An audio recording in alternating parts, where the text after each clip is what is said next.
BJP. Core കമ്മിറ്റിയിൽ സംസ്ഥാന അധ്യക്ഷൻ രാജീവ് ചന്ദ്രശേഖറിനെതിരെ രൂക്ഷ വിമർശനം.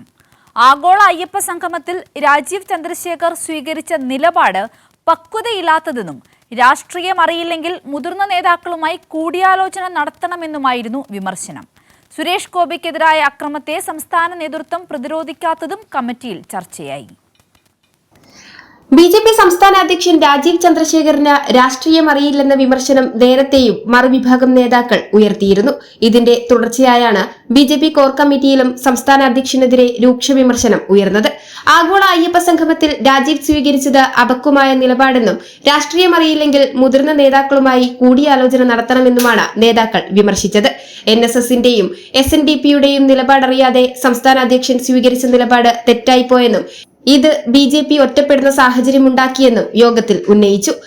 ഇരു സംഘടനകളെയും എതിർത്ത് ബി.ജെ.പിക്ക് കേരളത്തിൽ മുന്നോട്ടു പോകാനാകില്ലെന്നും നേതാക്കൾ ഓർമ്മിപ്പിച്ചു. അതോടൊപ്പം തന്നെ സുരേഷ് ഗോപിക്ക് പ്രതിരോധം തീർക്കുന്നതിലും രാജീവ് ചന്ദ്രശേഖറിന് വീഴ്ച പറ്റി.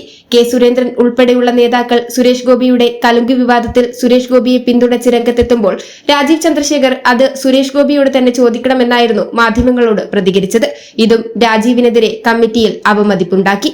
ക്രൈസ്തവ നയതന്ത്രം ഓവറാകുന്നുവെന്നാണ് മറ്റൊരു വിഭാഗം നേതാക്കളുടെ വിമർശനം.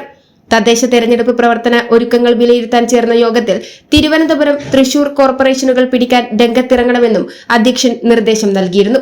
എന്നാൽ ഇതിന് രാജീവ് ചന്ദ്രശേഖറിന് താൽപര്യമുള്ള നേതാക്കളെ മാത്രമാണ് ചുമതലപ്പെടുത്തിയതെന്നാണ് മറുവിഭാഗത്തിന്റെ കുറ്റപ്പെടുത്തൽ. തെരഞ്ഞെടുപ്പ് അടുക്കുമ്പോഴും ബി.ജെ.പിയിലെ ഭിന്ന അഭിപ്രായങ്ങളും തർക്കങ്ങളും കൂടുതൽ രൂക്ഷമാവുകയാണ്.